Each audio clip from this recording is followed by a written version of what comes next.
Hey, what's up guys? HypePV here, coming at you with the details on Liftoff's patch 0.8. In this patch we focus primarily on the in-game workbench, adding features and customizability, including a ton of new components you can choose from when building your drone. So let's go ahead and dive right in and take a look at the changes. Now the first thing you're going to notice is a brand new screen here that says My Fleet, and it shows the option to create a new drone. Now the fleet is composed of all of the customized configurations that you choose to save out. There's also the blueprint section in which you can choose from pre-configured drones, like the new Borum 180X. If we go ahead and go back to our fleet and then click on Add a New Drone, it'll load up the familiar workbench screen. Now you notice along the top of the screen you have all of these different components options. This is where you choose to select your different frames, your different batteries, motors, etc. Now as we saw on the blueprint screen, patch 0.8 brought new frame options to Liftoff. The first of which is the Borum. This is a 180mm top-mounted battery X-frame. This quad is much lighter than other options like the Vortex 285, but it will also use smaller props. And speaking of smaller props, we've also added the Vortex 150 Mini. The Vortex 150 is a 150mm ultralight 3-inch quad. And last but not least, my personal favorite frame being added in patch 0.8, the Liftoff.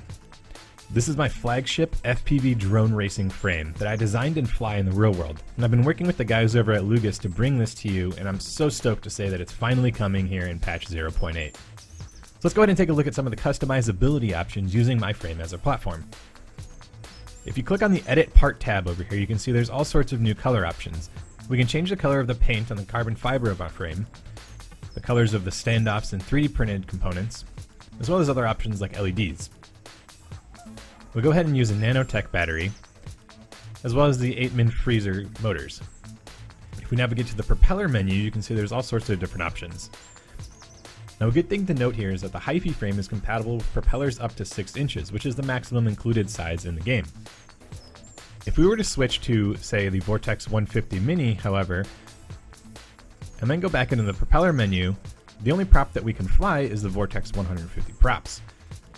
Likewise, if we were to select the Borum frame, go into the propellers, we can fly anything that's 5-inch or lower.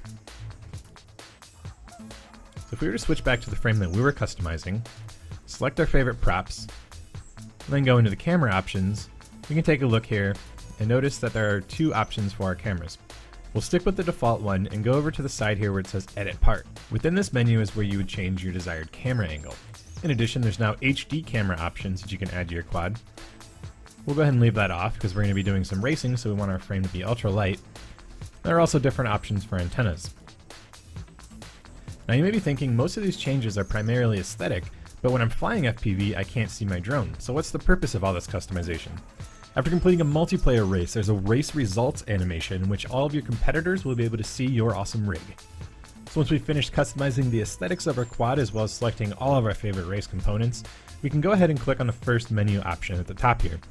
Now you'll notice there's a place where you can save your drone name, we'll call this Liftoff, as well as a description. We'll call this our race rig. This is a cool place to check out all of the stats of your drone, as well as edit the flight controller settings. That's right, you can now edit your flight controller, set up your rates, your PIDs, and everything of that nature right here from the workbench. We'll go ahead and quickly set this up with the high rates, and leave everything else at default for now. We'll confirm, and then hit save here at the bottom. If we were to exit and then rejoin the workbench, you can see that that quad is now saved under our fleet.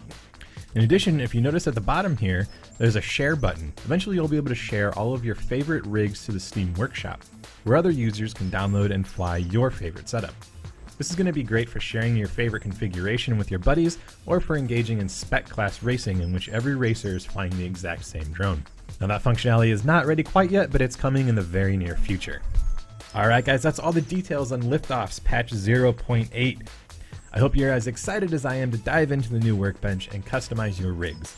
Thanks for checking it out, I'll see you guys in the next one.